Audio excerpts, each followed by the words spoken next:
Thank you all for coming. It's a great big turnout. I can see why you wouldn't want to be outside. But so Harris School grad back in 2002. It's been a while.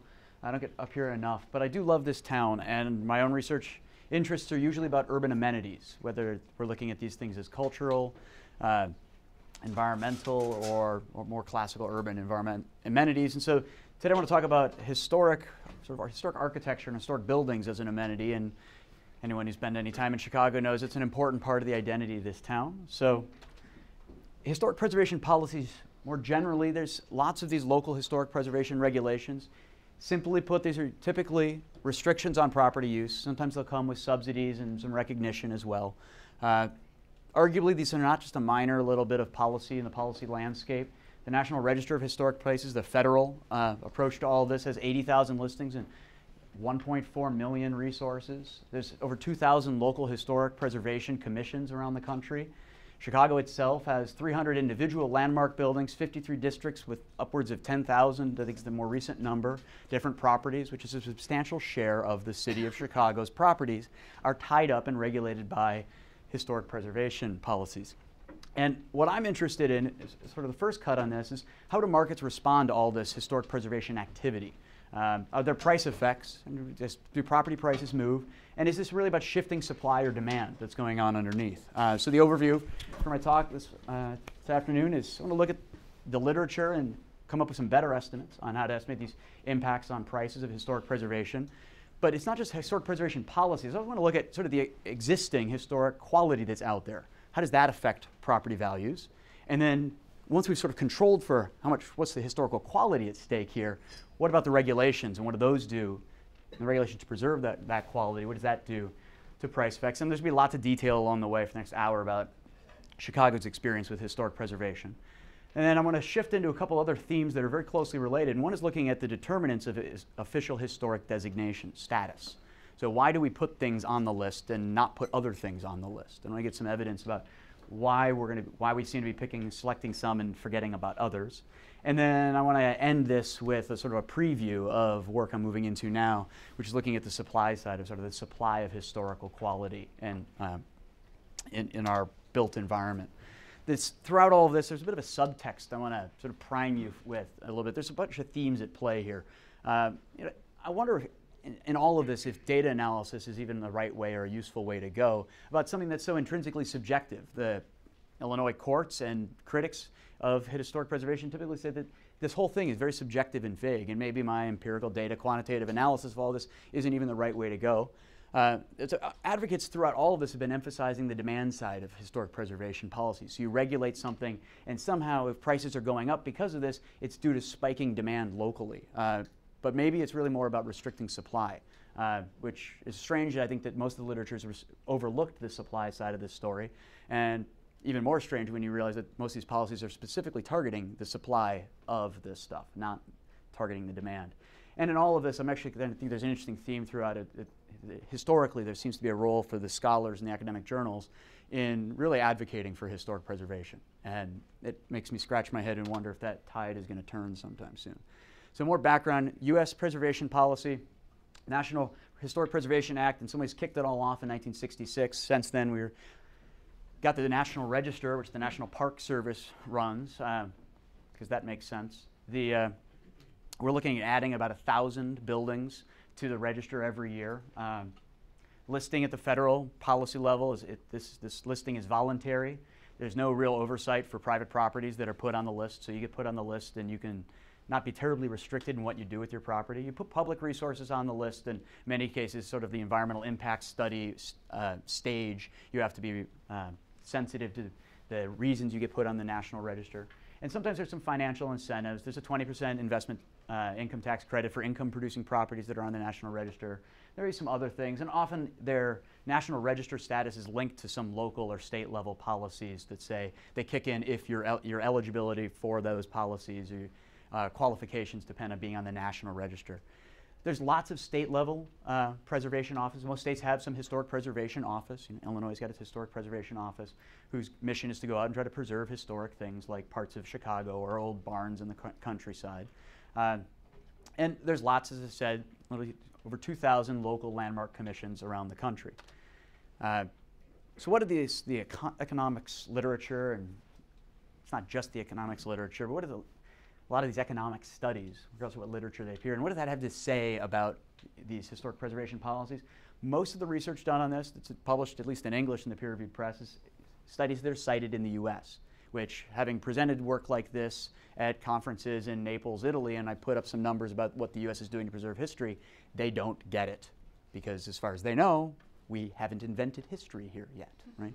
By their standards. I can show the average age of a historically designated as a historic landmark building in Chicago is like 90 years old, and they have pizza older than that.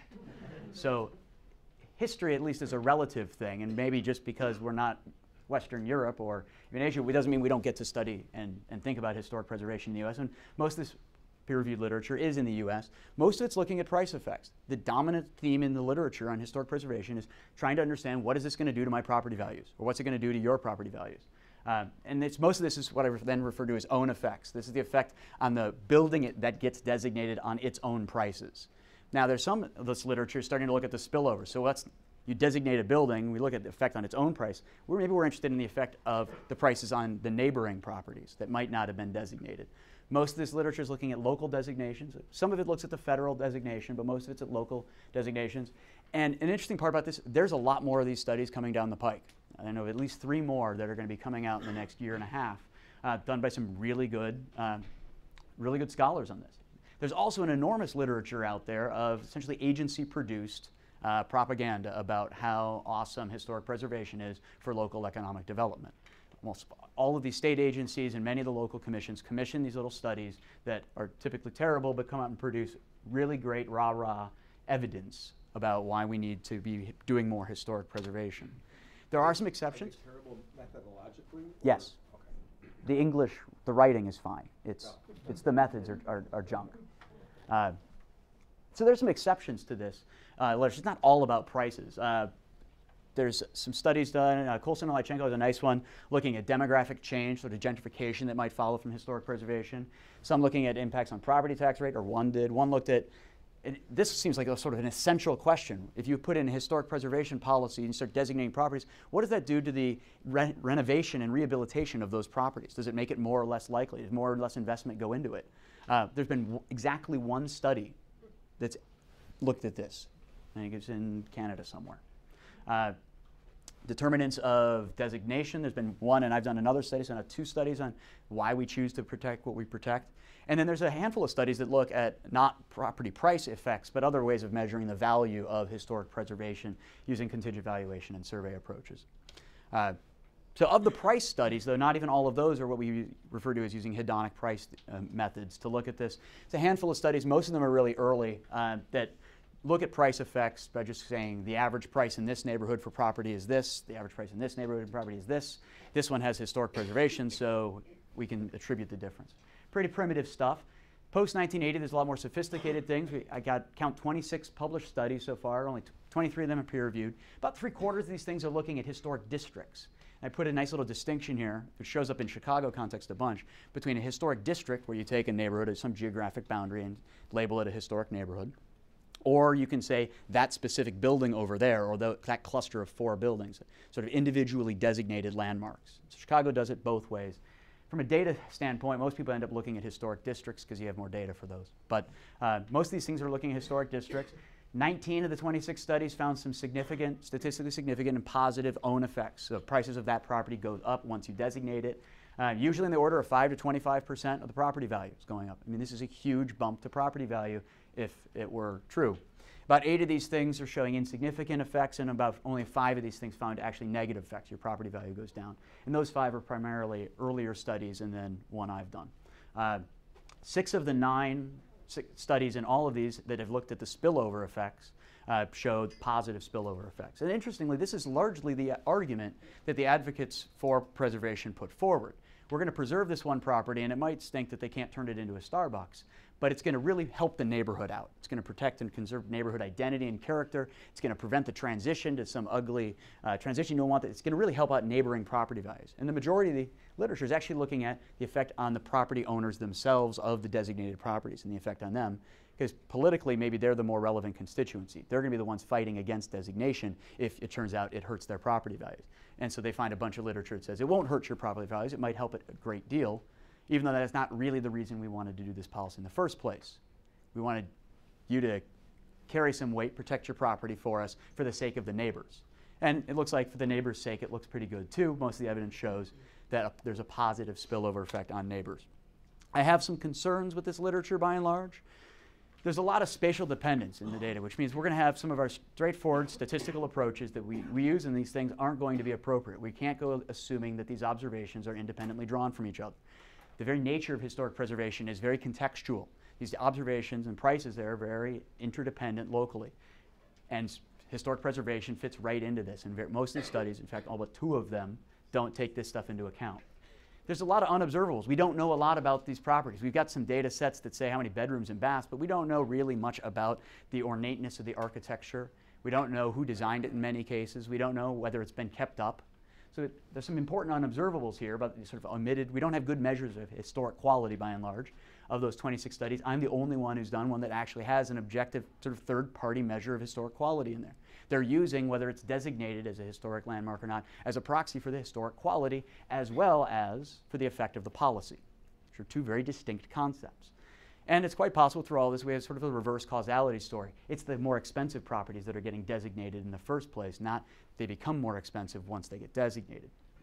There's not much of a formal theory in any of this stuff. We don't have a good theory out there, or we hadn't a good theory in there about how do we assign, if we think of this as a natural experiment, how do we assign whether you get designated or not? That designation is a treatment. How that gets assigned out there to the observations is not well thought about actually much in the literature, sort of taken for granted. And there's actually a lot of sort of informal characterizations about how this historic preservation designation would affect the market, but very little effort to actually sort of formally model that.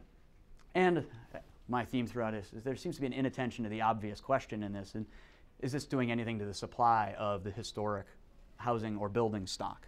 Does it do anything to the behavior like affect renovation behavior and rehabilitation behavior?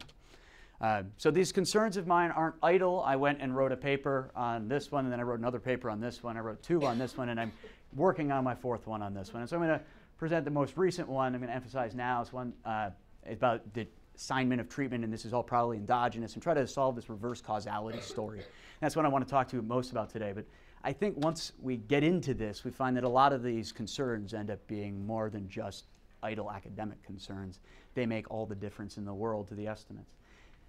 The Chicago context, remember the national law comes out in '66. We passed the Landmarks Ordinance in '68 here in Chicago. By 2005, there was 217 individual landmarks. This is when I first started getting into this, which is a couple years after Carol Joynes shared me an article out of the Tribune, a special issue on Research and Destroy, it was called. And that got my attention as a grad student about how we used to research our historic landmarks in the city of Chicago and then destroy them. That got me interested. And it looks like we had 217 landmarks in the city and 43 districts. And by 6 years later, it's now about 300 different designations, and we've gained 10 more districts. This is not an old policy that's laying dormant by any measure. It's getting used more and more every day. Why do we do this? If you look at the ordinance has a bunch of sort of, whereas we think these are good ideas and this is why we should have this kind of policy. You pull this thing out, it's about utilizing and rehabilitating old areas. It's about safeguarding heritage and preserving character, and also promoting economic development and improving the property tax base, because this is why we do historic preservation, right? It's all about property tax bases. Suddenly we're only at like 0.3, and we've already sold out our sort of historic preservation principles. Now we're talking about civic pride, promoting business and economic benefit. Something as ambiguous as attractiveness. Preservation, we're doing historic preservation because we're trying to prevent urban blight. Education and pleasure and efficient development. And then we're going to do some surveys, and we want public participation as well. Lots of reasons why we might do this in the city. How does it work in the city? City council decides what gets designated, mostly, but they follow the recommendations of the Landmarks Commission. Getting designated is involuntary. If you're a property owner and you get designated, you can't stop it, unless it's after 1987 and you're a religious structure. After 1987, we amended the ordinance to let them opt out if they wanted. You can't get compensated for it, being designated, unless you can prove that 100% of the value of your property was destroyed in the designation. That's yet to happen. Not likely to happen. Alterations and constructions on the designated property end up having to essentially be approved by the commission. So you put in a lot of extra hurdles to do anything to your property, even if they agree to it. On the other hand, all your permit fees are waived. And you get some other subsidies. Owner-occupants of a designated property, including those in a district, get a 12-year property tax freeze, which for the last couple years and the next couple years probably isn't worth much. But if this was something designation happening in, say, 96, this could be worth a pretty penny as far as a subsidy goes.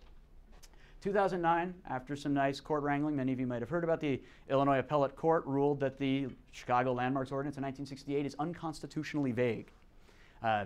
They said there's too much power, because it turns out if the commission makes a recommendation to the city council and the council sort of ignores the recommendation for a year, doesn't act on it, the recommendation becomes law. And that's a little bit too much derogation of power to an unelected and potentially unqualified commission. The courts didn't like that. But the bigger worry was that why they're picking what they pick, there aren't clear, sort of intelligible principles about why stuff gets put on the list and others don't. Interestingly, throughout all this, both sides are agreeing. The way this Chicago Landmarks Ordinance works is it's essentially downzoning nowadays. Both sides are actually agreeing that it's a great tool to reduce the development intensity in certain areas by using the historic preservation policy. And both sides agree it's a very political process. All right. To get at some of this, I had to get together a bunch of data in Chicago. And so I start off with property sales data for single-family attached residential homes. So this is condos and townhomes, actually the bulk of housing in the city of Chicago and the city limits. And I got all the home sales from the 1990s, which is about 71,000 observations. Cleaning up the data, we get down to about 60,000 in many cases. But now I'm coupling it with the cool part, which is the Chicago Historic Resources Survey, a nice data set anyone could go out and download now. Conducted by what was then the Department of Planning and Development in the late mid-80s. They inventoried all the historic buildings in the city. They got 17,000 of these historically significant properties. So they cut out the insignificant ones, and we're left with only 17,000 historically significant cities or buildings in this city. And they have a little, everyone went door to door with a clipboard and coded it red for really significant, orange for sort of locally significant, yellow for significant, but I wish they hadn't have put some aluminum siding on the thing. And then they wrote it down if they know the name of the architect. If the building had a name, like the Wrigley Building or something, they'd write that down, and then the age if they knew that. And so a nice database of all this. I'm also matching in the landmarks database those historic districts and all those 300 individual solo landmarks. I've got a bunch of census data that I'm actually tracking back in some nice geographically consistent units of measurement back to the 70s to do this analysis. And then I bring in some other GIS data. To give you a sense of what we're talking about, the red stuff here are all the historically designated official landmarks in the city. So it's not just clustered downtown, but obviously the older parts of the city, the denser parts, seem to be getting more than their fair share. From a distance, this is not why we don't have to dim the lights to get a sense of this. These little black dots are all CHRS, the Chicago Historic Resource Survey. There's 17,000 little black dots up here. And you can see that actually if I toggle back and forth between this, they map onto each other not terribly badly. I mean, it's a fair approximation. There's a lot of density, these little black dots downtown in this area, and there's a lot of little red circles there, and there's a cluster down here, a cluster up there, and then there's some red down there and up there as well. So this is our 17,000 historic resources that I'm going to end up using. Now, looking at the 71,000 property sales, so now we're looking at just residential properties here. Look at the 71,000 residential sales. The not in the CHRS and not a landmark, about 66,000 of them show up in neither. But interestingly, that means I've got 5,000 to play with that are at least in one or the other. And we've got not in the CHRS but a landmark. Thousands of these things I have in this property sales data that aren't in landmark districts, but are, or in landmark buildings, but are in the CHRS. But interestingly, we also have that are code classified as code red or code orange, really significant stuff, or at least relatively significant, but not a landmark, not in a historic district, not on the landmark district. So this is great from my perspective. I don't have a stake in this from a policy perspective. I just like analyzing it, and I've got variation, and this is what I need. I've got some things that are in the CHRS but not in a landmark, and that are in landmarks but not in CHRS. So I can get a differential effect of one versus the other. Is it historical quality that's driving this, or is it the official regulatory status? And then I've got a bunch of other control properties that are neither that I can use to sort of tease out controlling the value of a bathroom or the value of an extra square foot or something like that. So I put in a bunch of other control variables. Number of units are in the building, the square footage, the area of the unit, number of bedrooms and rooms and bathrooms, and a bunch of stuff about different parking spot accesses. And you have a fireplace. And then I have block group level, fairly small census geography. Block group level demographic variables thrown in there. A bunch of geographic variables like distance to the downtown or to the lake or to the nearest park or to a train stop and all this. And then controls for sort of where in the city they are more generally as well. All right. Give you a sense of what the data are going to tell us. First, highlight the district variable here. 0.036 is our mean, meaning we got about 3.6% of these observations are in a historic district at the time of their sale. About 0.5% are actually in one of those individually landmark buildings.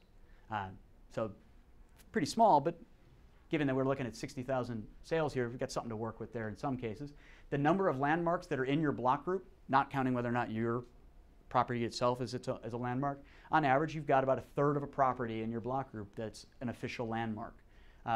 Not counting the district you might be in, on average about 3.3% of the area, the land area of your block group is in a historic district. So you might think of this in a crude way, not technically right, but close enough. About 3% of the land area of the city is in a historic district, and about 3% of the residences are in historically designated official landmarks. Got some year build. Oh, so it's interesting. About 1% of the observations here are in a building that's in the historic resources survey that has a name, like the Overton building. Because I'm kind of curious, if you live in one condo that's in the Overton building and another one that's in a building, do you end up paying more for that? Right? I want to see if you pay a premium to live in a building with a cool name. Because if so, I might go and name my building right before I sell it. And then, so I got the other ones, right, whether or not it's a red or orange. So it's a property sale that was in a building that's in the CHRS, and it's in a red or orange CHRS property. And about 4% of my property sales are in red or orange. Almost all of those are in orange. The reds are things like Water Tower or Willis Tower, right? Not a lot of residences in there. It's like very, most of these are orange. And then there's other. So it goes down to purple, I think, means that you've really taken a historic building and trashed it. But we kept it on the survey. So about 1% of the sales show up there. And then I got some measures for how close are you to CHRS properties. And on average, properties within has 4 of these buildings within 100 meters, and upwards of 100 of these buildings within half a kilometer. So lots of density of history in the city. And we go through basic OLS stuff to see what we see, and I'm going to not have nearly enough time to go through all the small numbers, so I'm going to get to some bottom lines on this. And the bottom line here is we see that actually not controlling for anything in Chicago, 60% higher property values for official historic landmark properties. Control for the things you'd want to control for, and we're still looking at about 25% premium for official landmark properties in the city. But there's probably a lot of omitted variable bias that could be doing this. Once you control for better controls for neighborhood quality, you can actually drive that 25% down to about 0. Controls for historical quality, not just the status, but it's whether it's color coding and whether it's named or something like that, are really significant and actually show up and affect the price. And all of these controls going in here are going to make a big difference. So the other thing we saw to this is not just your own effect, the price, the premium for your own property. What does it do? What does designation do to your neighboring properties? Well, we see the first landmark in your block group seems to help out property values, but if you get more than 2 or 3 of these things in there, it starts actually bringing down the property value. Being near districts in this approach actually looks like it's a good thing.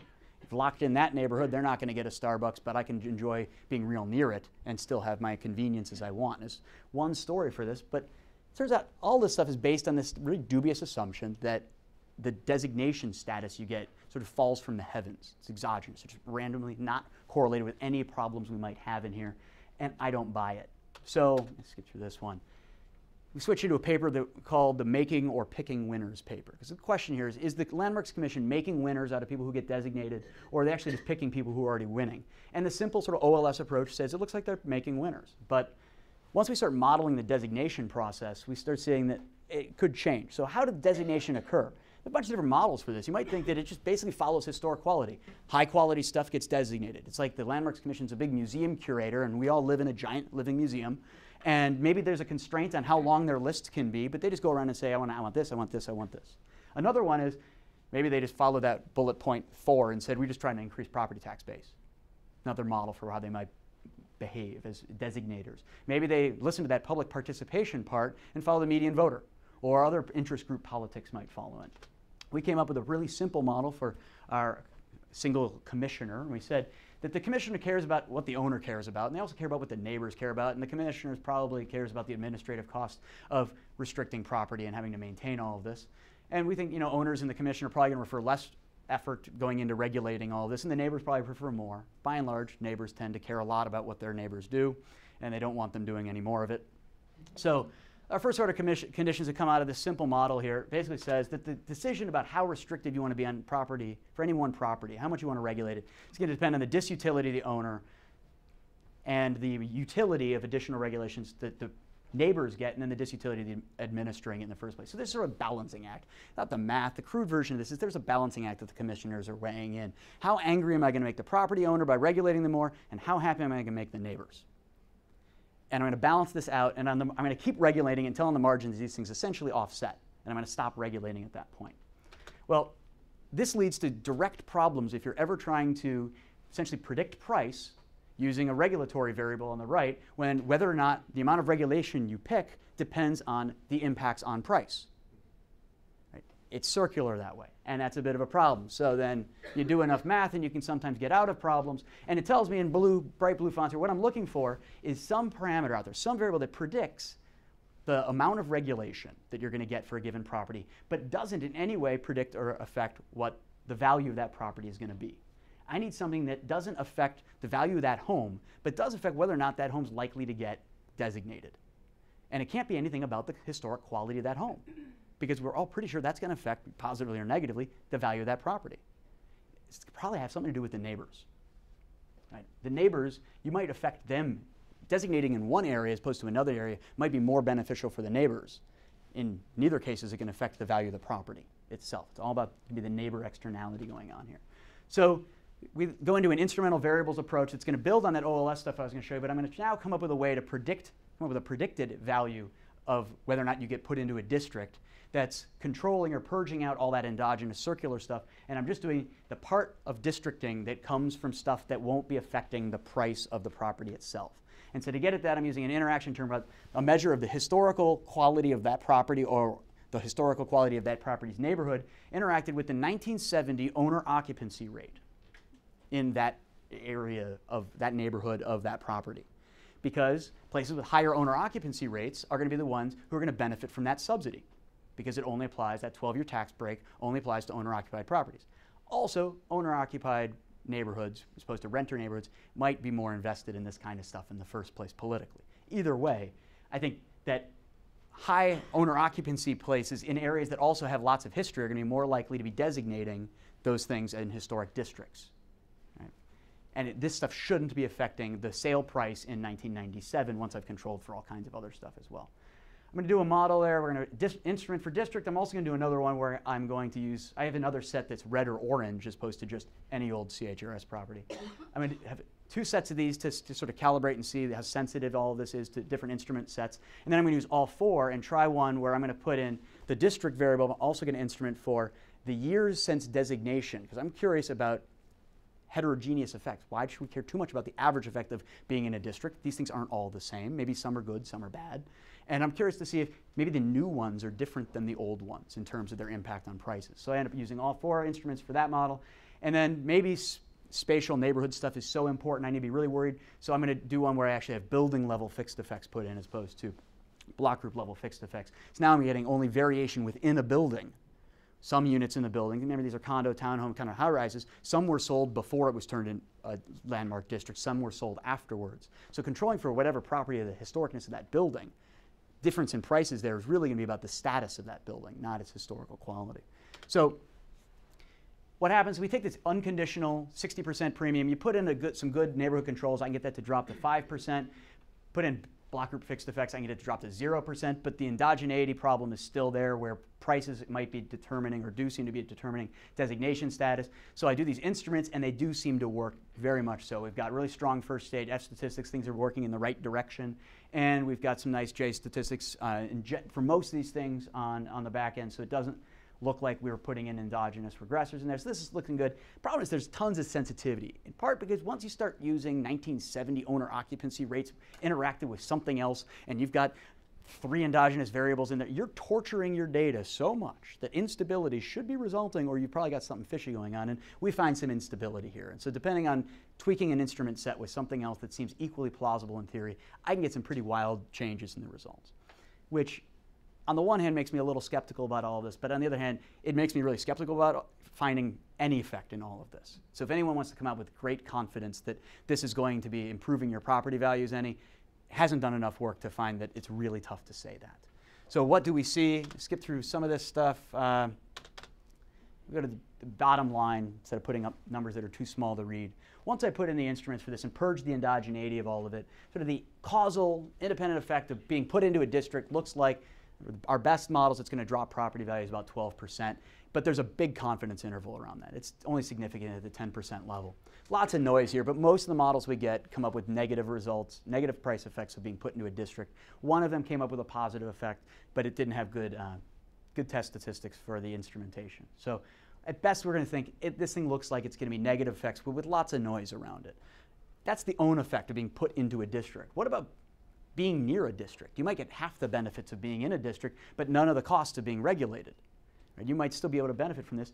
And before it was looking like it's nice to be near a district. Well, now it looks like it's actually negative once you put in better controls for this neighborhood level quality that's independent of designation status. So it looks like being near districts isn't so good. If you designated 20% of the block group you were in into a district, you can imagine on average your home values would be falling 10%, and you're not even in the district. Why would that be the case? Maybe because you wanted to be able to live near a Starbucks and now you know there won't be one over there. Or maybe you think you're next. Right? This district's creeping towards you, and now that you know districting can happen so close to home, it might start thinking, I'm going to take some of this negative effect and apply it to myself in anticipation. What about individual buildings? Not just proximity to a landmark district, but a landmark building. Well, it looks like we don't have the strong effect that was positive for a few of these things like we used to see before. Now it looks like it's negative for the first one, and it's not until you're near a cluster of these individual landmark buildings that you're going to see a positive effect. But that's only in one of the models, and I think in general we're not going to be able to say anything strong that being near a historic landmark building is going to do much for your property values in a positive way. But that's the policy side of things, and it's not to say that historic preservation isn't worth anything or it's a bad thing. Historically preserved stuff is actually kind of nice, it turns out. Naming your building does get you that 2% premium, so everyone go home and name your building today. Being in a red or orange sort of significant building is going to confer a 4% premium. These historic buildings of high significance and quality, even a red and orange one, you're looking at a 3% premium. These historic buildings, the market values these things. They're conferring a premium. It's not the designation status, it's the underlying historic quality that people seem to be like.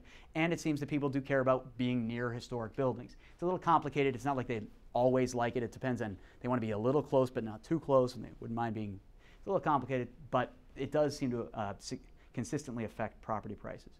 And then lastly, the district vintage seems to matter. There's a model in there where I'm interacting the years since designation of the district with whether or not you have a district there. And it looks like a simple version of story is you get like a 30%, 40% premium initially, which is a lot of noise around that, but it starts off really nice to be in a district. Property values initially bump up, but then every year they're falling by about 3%, that premium. So then after about 14 years, you get no premium from being in a district anymore. And anything beyond that, it keeps going down and gets worse and worse. So as your properties are first designated, you liked them as they were before they were designated. They were just fine. Now you get the property tax break. That's great. But by the time that property tax break wears off some 12 years later, and that it goes down to 0 by 14 years, is close enough to 12 for me to be shocked that our simple economic theories are working.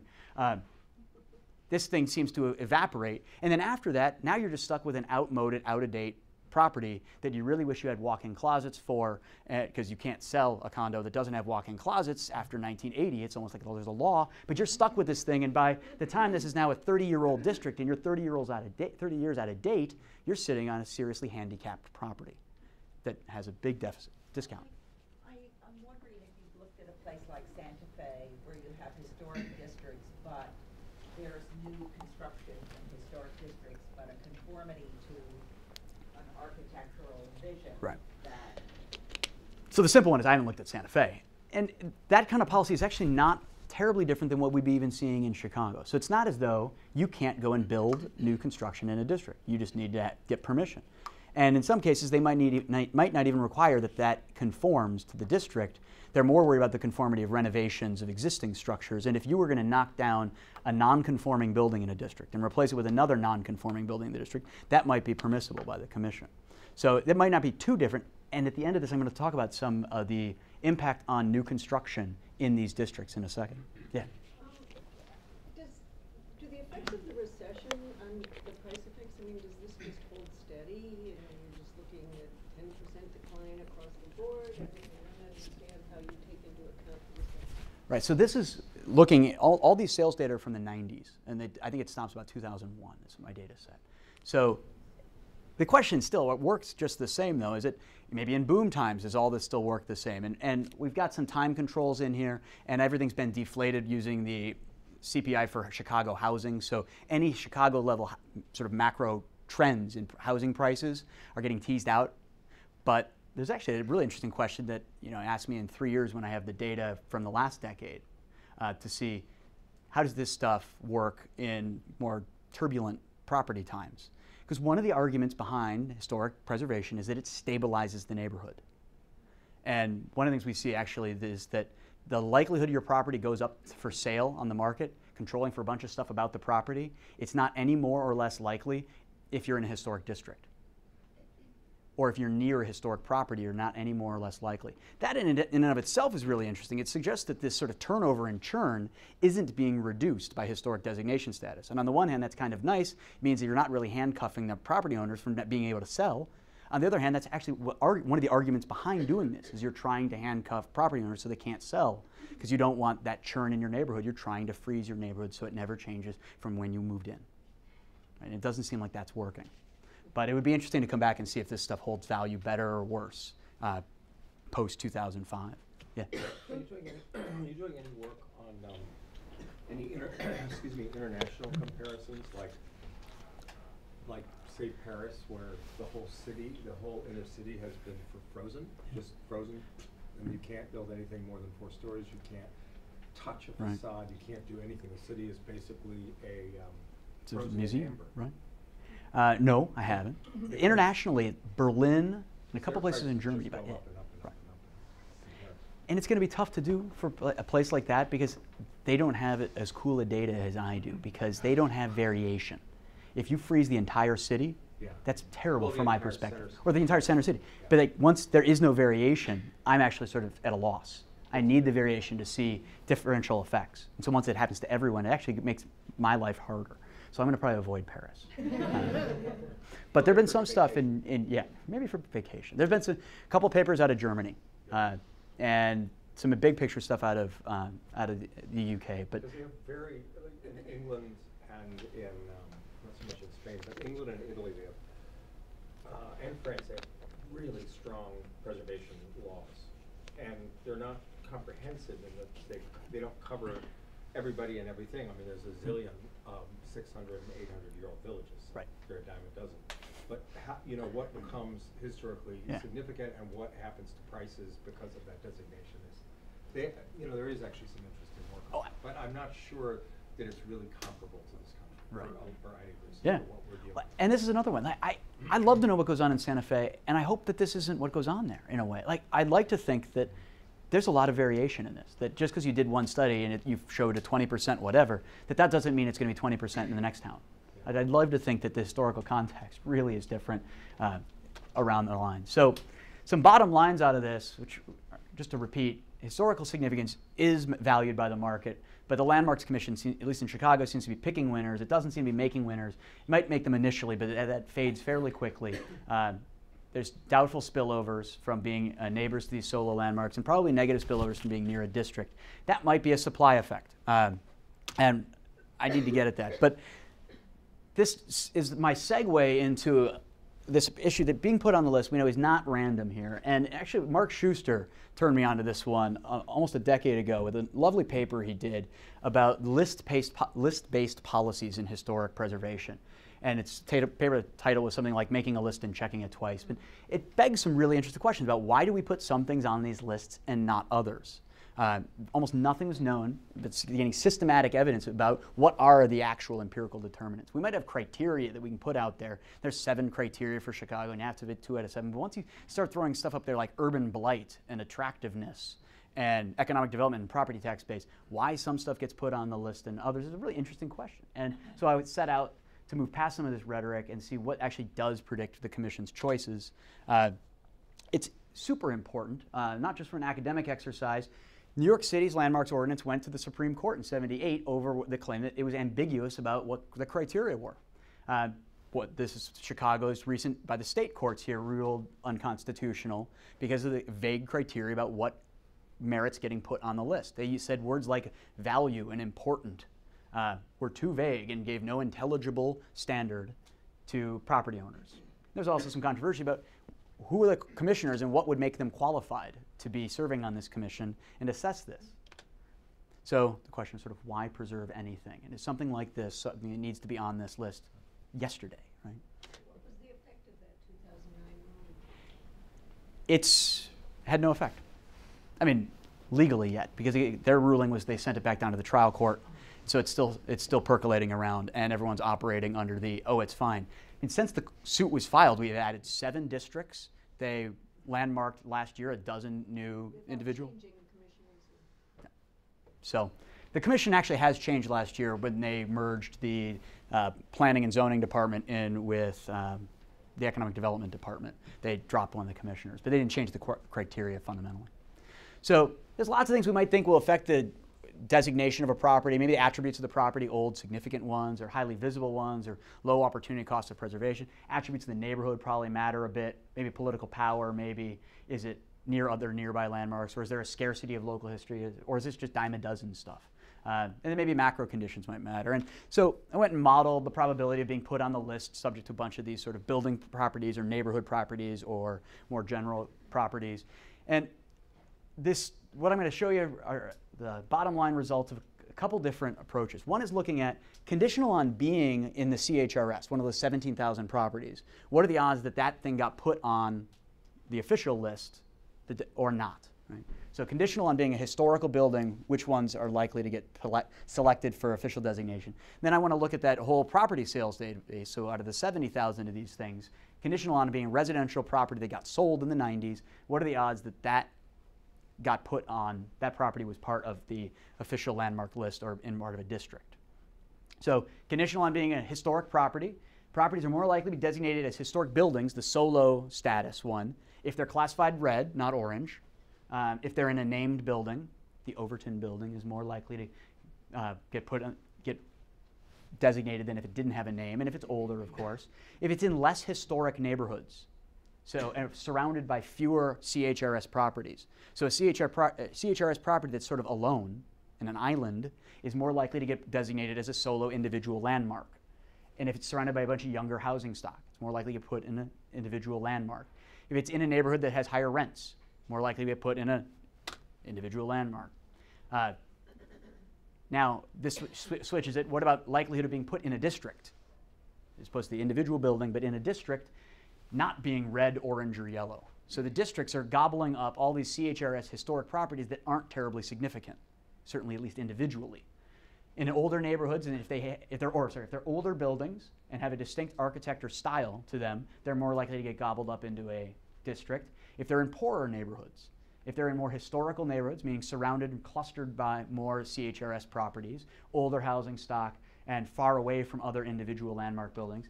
And I think quite interestingly and importantly, these historic districts, you're much less likely to get put in them if you're a commercial property. They're really gobbling up the residential properties. So commercial and non-residential properties are much less likely to get historically designated, perhaps because they actually mobilize to oppose or to finagle to get the boundaries drawn around them. They perhaps have a bigger opportunity cost of designation. Conditional on being a residential property that got sold, what makes you more likely to be put into a district? Being a historic property, but not an orange one, right? The red ones, and then also the ones that have more sort of lower quality, more modifications to them. being a named building, being older, having fewer baths, not, having parking, some other things about the property made you more likely to be put in, being surrounded by more historic buildings, being in older neighborhoods. And then this is the interesting one to me. The odds of being put into a district between 1990 and 2000 for residential property that was sold, it's more likely to happen if you're in a wealthier neighborhood and if you're in a higher density neighborhood.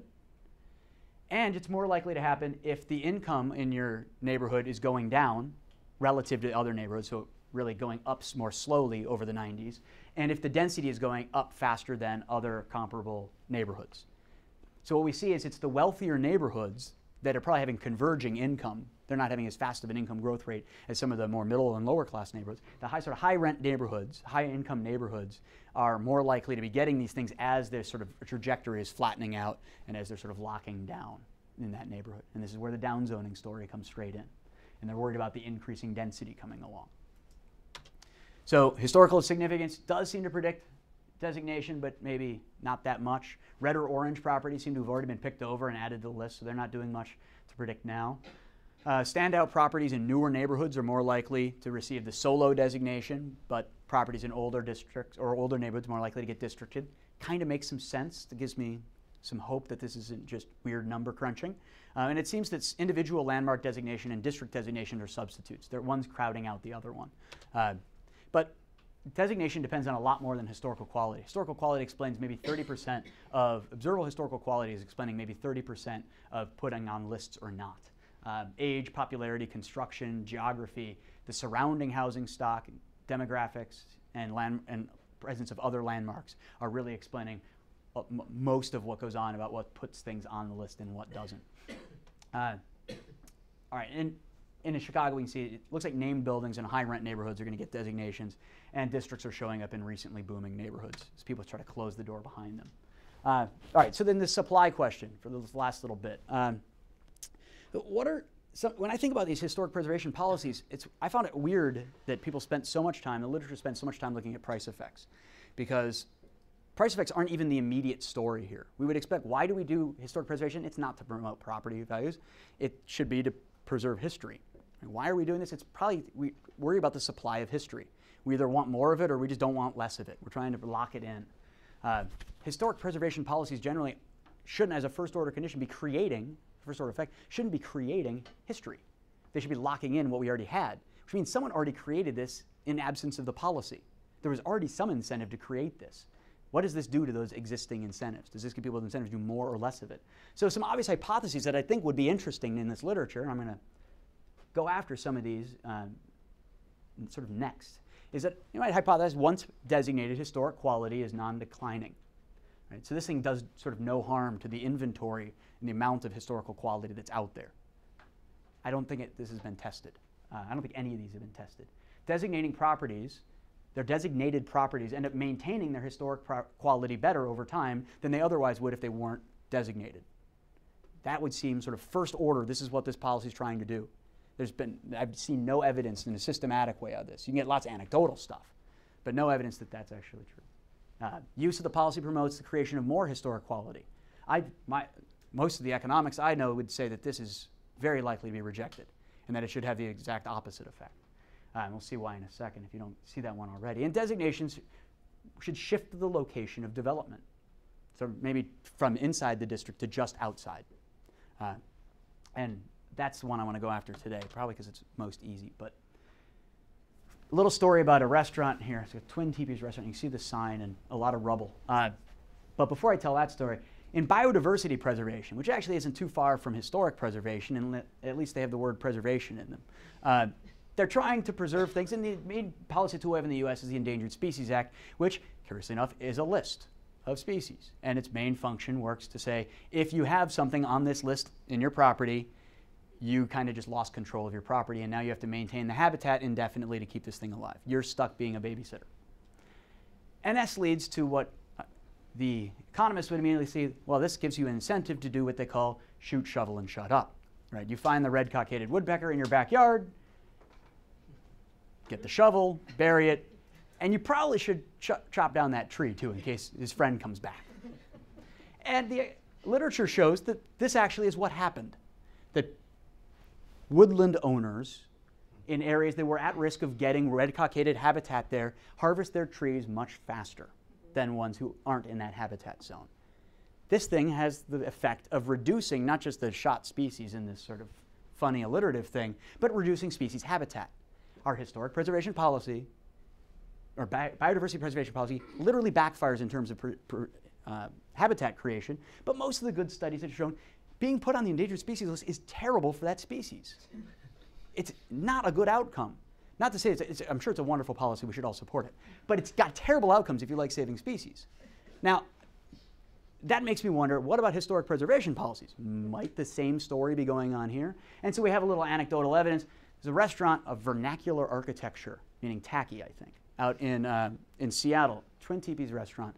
It served waffles and had 2 giant teepees. And all the neighbors thought this was so quaint and tacky and cute, and they loved it.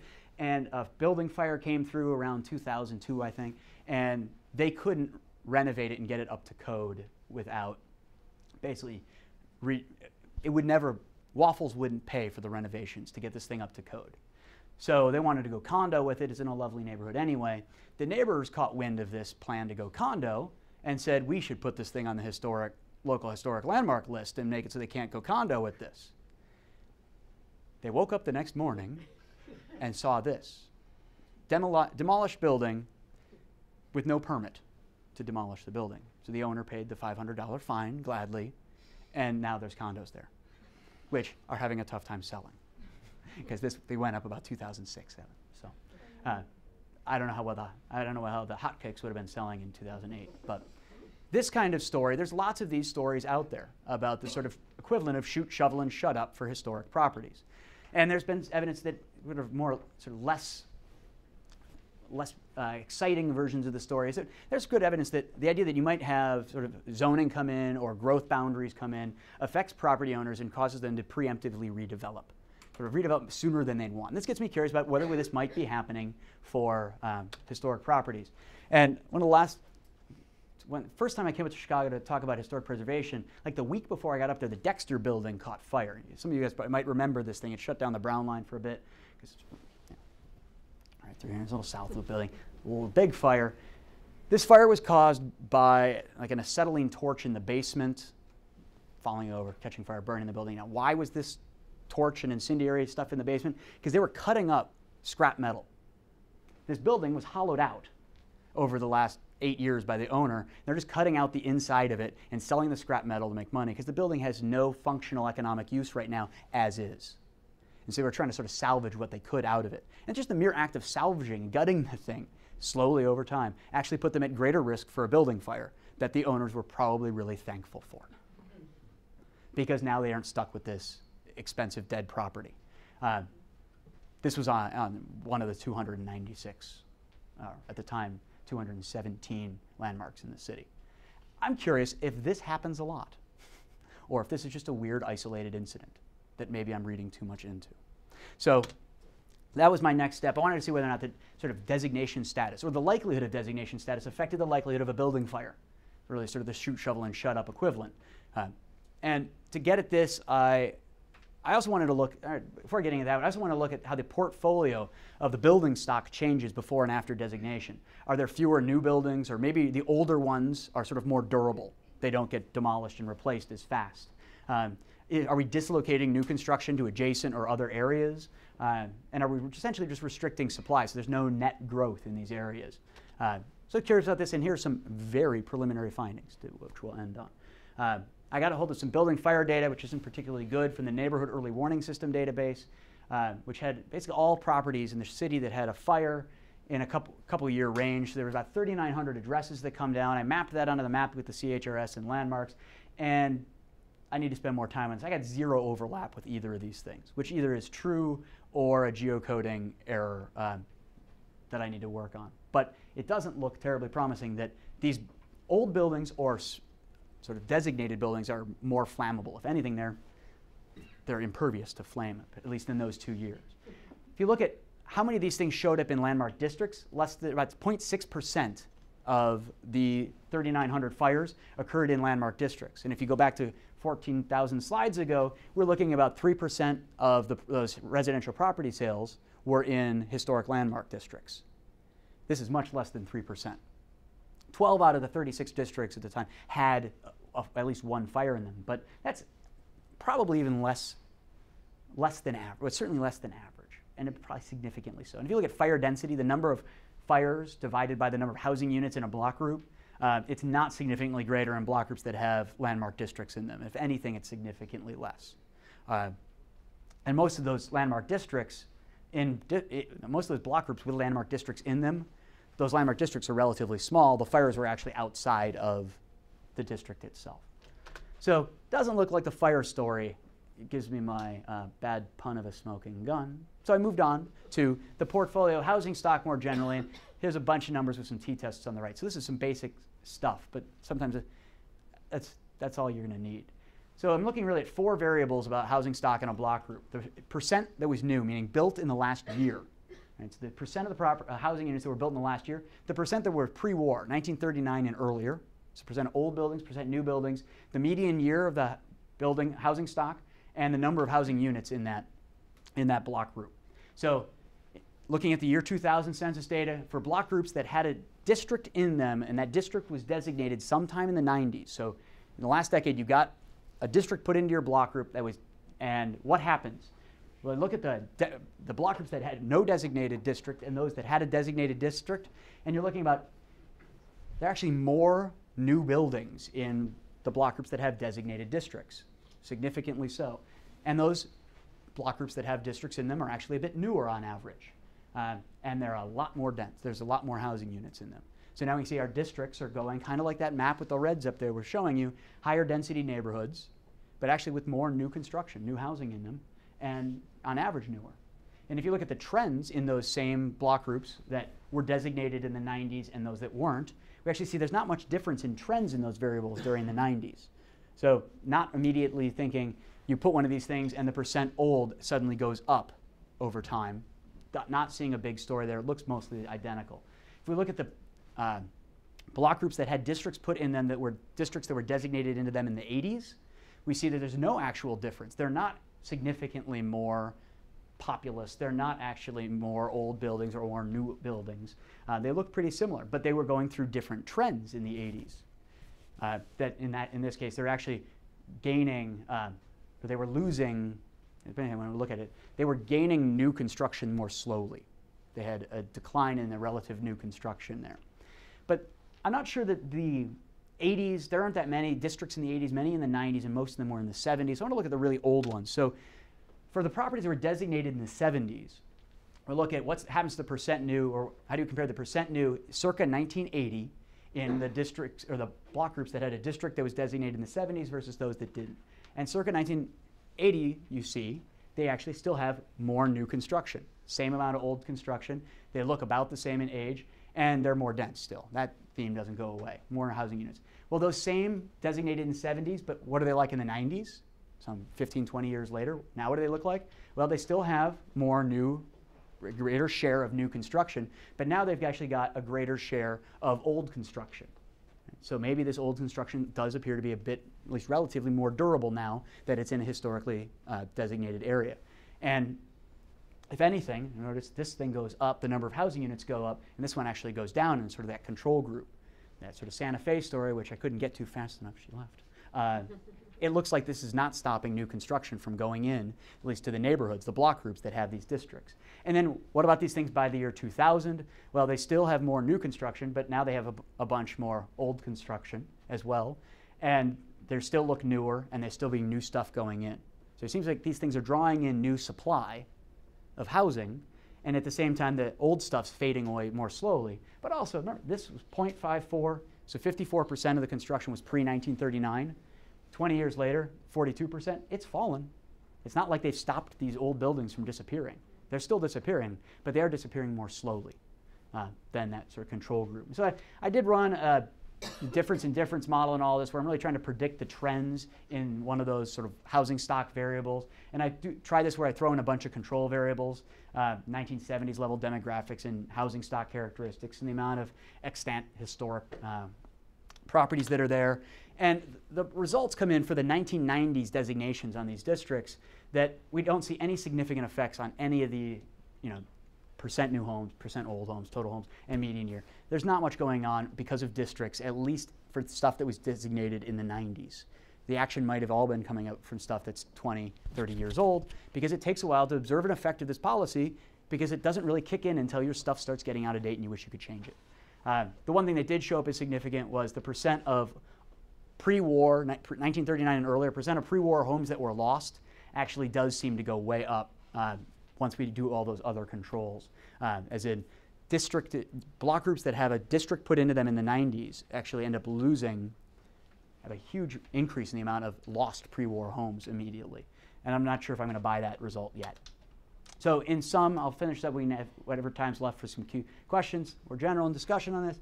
Price effects are tricky to get at.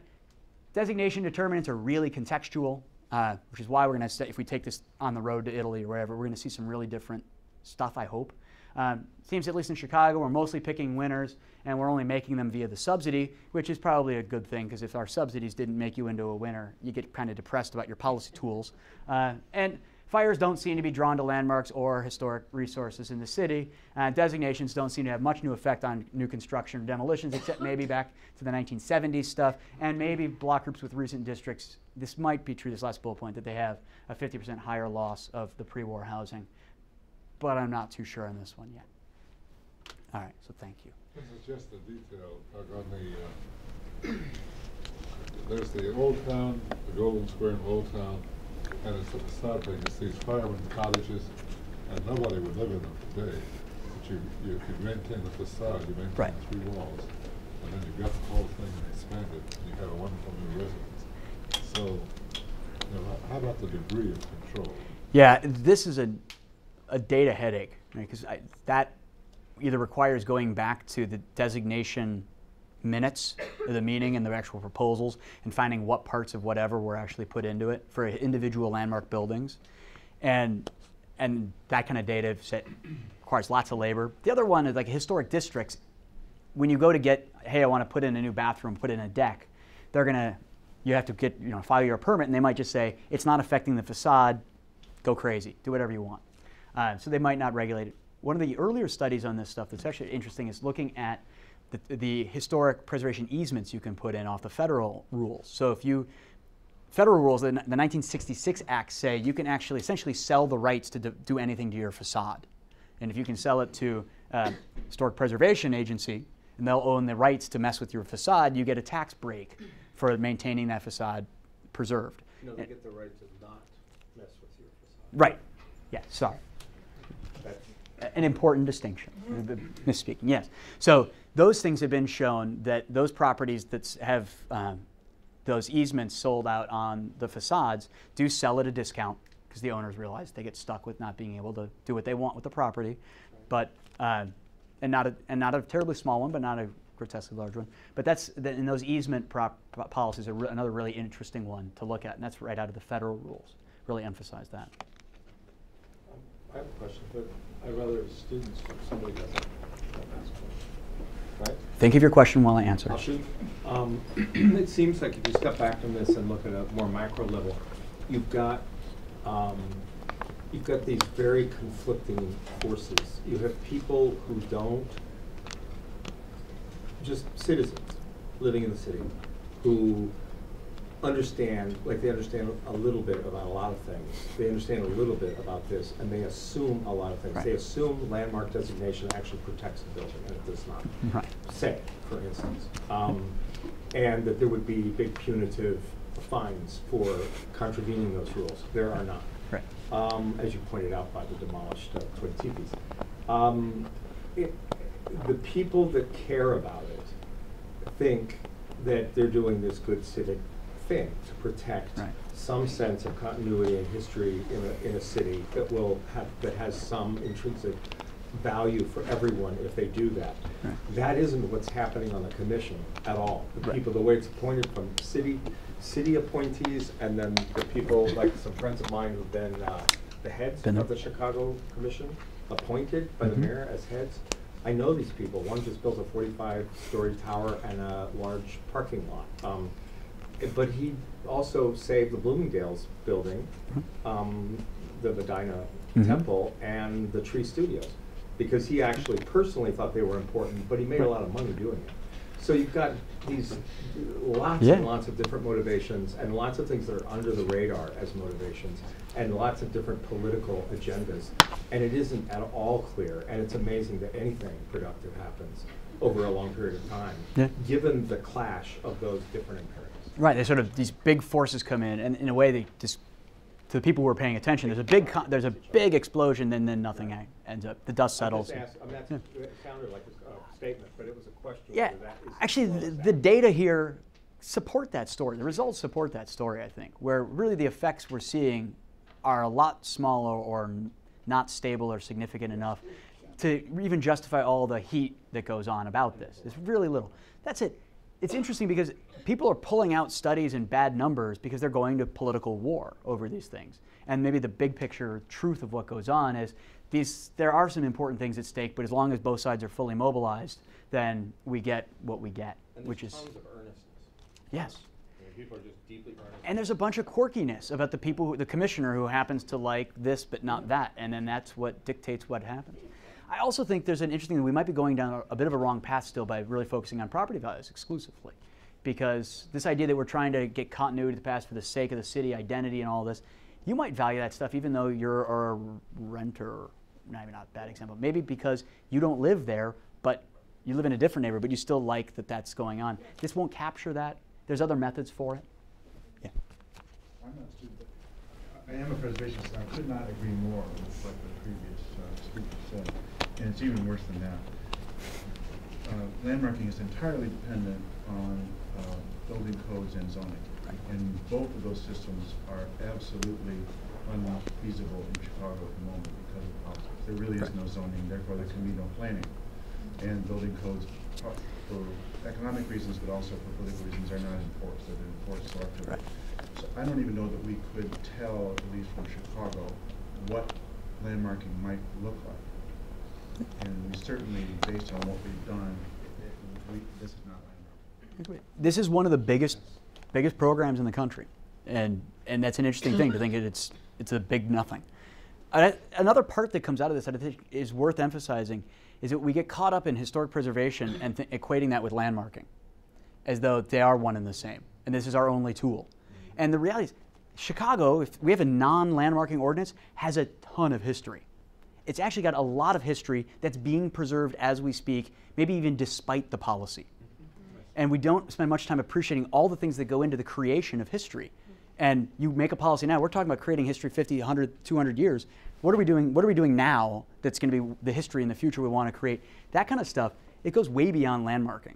And if we broaden our minds and think, the market is actually valuing historic quality right there. That's your incentive to save those buildings, is you get a 4% premium or something like that.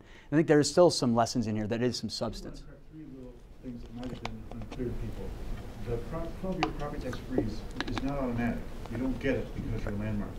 It's a program that's administered by the county because they're the only ones that have the power to levy property taxes, and it's administered by the state. And it's only for buildings in which a huge percentage of the capital value is reinvested. Right. So I would doubt, you would know for sure, I doubt if more than 20% of landmark buildings have ever taken advantage of that property tax credit, maybe 5. Right. So this is not a jam-packed incentive. And it also, well, it's still an incentive, but people aren't that aware, and it might just be an interesting coincidence. Secondly, there are any number of Starbucks and any number of historically landmark buildings in Chicago, just in case that wasn't clear to people. And generally, the landmark commission does not care what goes on in your building. It's only what can be seen from the public way. So you could turn your entire condo into a walk-in closet if you wanted. There's no lack of walk-in closets in historically landmark. This would be troubling in a different way. I'm afraid we're really out of time, but if Doug is willing, we'd love to have you bring your questions around the corner to the Cultural Policy Center where he can answer. I'm sorry we have a class coming in here otherwise. Thank you all for coming. So much.